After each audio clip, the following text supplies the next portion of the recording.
Our commitment is to ensure that the election process enjoys the integrity and the legitimacy that the people of Afghanistan and the world would believe in. Therefore, we believe in the most intensive and extensive audit possible to restore faith.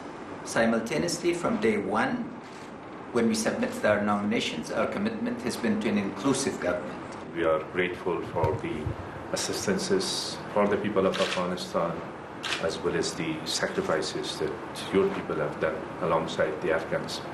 And it's a joint achievement, and the future of our achievement depends on the success of the democratic process. And at a very critical time, once again, yourself proved your commitment to helping Afghanistan and saving the democratic process here. The United States has one overriding interest here, and that is the people of Afghanistan. That Afghanistan have a government that is recognized by all of the people through a legitimate democratic process. And we want a unified, stable, democratic Afghanistan.